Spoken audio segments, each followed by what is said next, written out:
What if I told you that this cast iron and wood bench would soon look better than it did when it was brand new? What a piece of junk! I bought this bench bundled with another pile of stuff at an estate sale, all for only $30. The bench wasn't even for sale until I asked about it. The owner probably thought, what idiot in his right mind would want that piece of garbage? Well, stick around if you want to see this idiot breathe life into this old rickety, rotten, and rusty bench. Trash to treasure every night. Every rusty nut, bolt, and screw needs to be removed and replaced. My grandson was looking to make a few bucks, so I put him to work.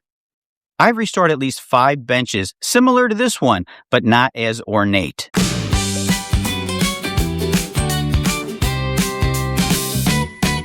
This one is going to be extra special. Every piece of wood was removed and pitched in the garbage. I suppose I could have salvaged some of that wood and made something useful out of it, but have you seen my garage lately? Behind that door is a leaning pile of wood. There's a pile. There's a pile. Those 2 bins are filled with scrap wood. There's a pile on the floor. Here's a piece of quarter-sawn white oak, which is going to be used for a customer who wants me to duplicate a missing drawer just like this. In those boxes, more scrap wood. I could go on, but you get the idea. Before painting cast iron, I need to remove any old paint and rust with a wire wheel on a drill or a bench grinder. Fortunately, on this one, there's not a lot of chipped paint that needs to be removed. Before I paint, I treat all of the rust using a rust converter like OSPHO or Clean Strip Metal Prep. Don't skip the rust treatment if you see any rust on your project at all. Otherwise, you're going to be sorry in a couple years. The base color of the iron is going to be black with about 4 or 5 coats of spray paint. If I were using brush-on enamel, I could probably get away with 2 coats. Next, I'm going to attempt a daring feat. I may end up regretting this, but my plan is to color paint all of the flowers and accent swirls on the bench, inside and out. I figure if the end result is hideous, I'll just spray over the whole thing with some black paint. For the 5 seating slats, I'll use this treated decking material. It's about 1 inch thick.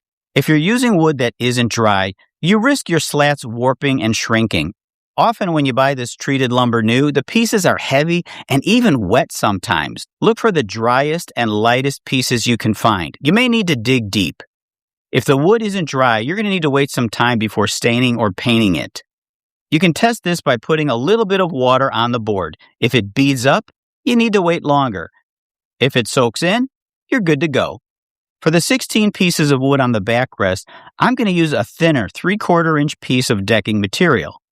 Fortunately, I had an old piece in my garage. I made a sample, then used this setup on my chop saw to repeat the pattern.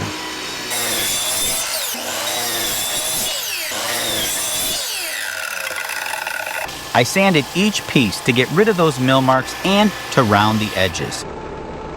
Now for the part I was most concerned about, color painting the flowers and accent patterns. I'm using enamel tester paints. I remember using these small square bottles when I was a kid, and they still make these today. The one thing that I have gotten a lot better when painting things like this is to layer the color. For example, after I paint the rose red and let it dry, I mix a little white and red together. I thin it out with a little paint thinner. This makes the paint more translucent. I use it to brush around the edges of each flower petal. This gives it some depth and a more natural look. I also thin out some black paint and use it for a little shadow on the petals, as well as the veins on the leaves. I'm pretty impressed with my first flower. When I finish all the flowers on the backrest, I turn my attention towards the 16 pieces that I cut. It's time to consider what color I want to stain the wood. I tested a few samples. I didn't like this brown deck stain. I tried gray, walnut, and even a blue color. I didn't like any of them. I then remembered that I had a dark blackish stain called ebony. When stain sits in a can like this for a while, you need to mix it as all the pigments sink to the bottom. However, there may be a time when you want to use those pigments as the stain to get an extreme version of the color. Wow, this is a clear winner. The dark matches the black iron, yet you can see the beautiful contrast in the wood grain. When the stain dries in a day or so, I'll protect the wood using some spar varnish, which does offer some UV protection in case this does end up outside. Frankly, I think this bench is going to be too nice to let the elements destroy it in a few years. When it comes to wood and nature, nature always wins. If this does go outside, it really should be under a covered porch. Well, I think I've yapped enough already, so while I finish putting this bench together, you can relax to some nice bench building music.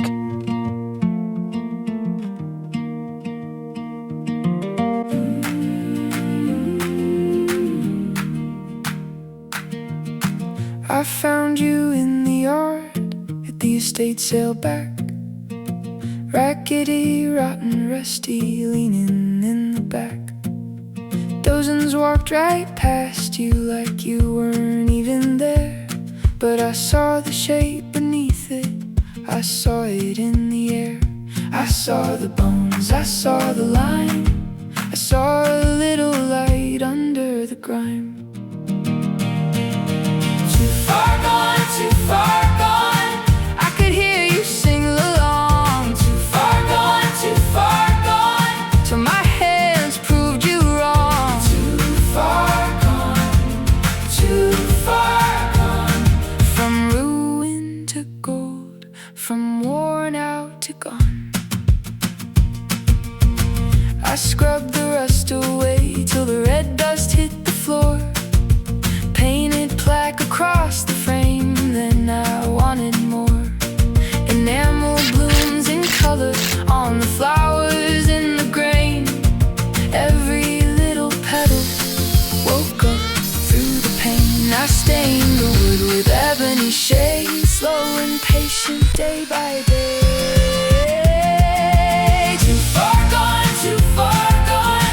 I could hear you sing along. Too far gone, till my hands proved you wrong. Too far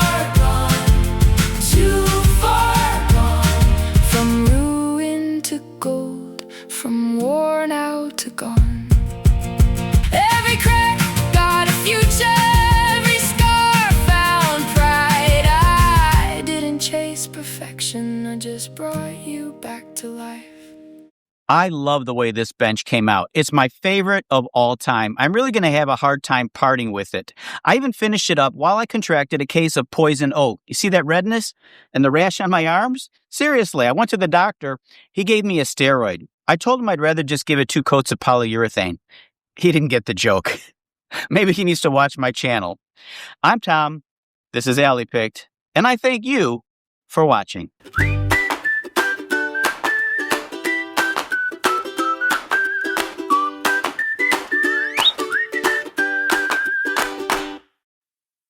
Down the alley where the treasures hide, rusty gold and a wild ride. With a little love they'll shine again. Alley picked, yeah, alley picked. Turn the old into something slick. Alley picked, oh alley picked. From forgotten to fantastic real quick.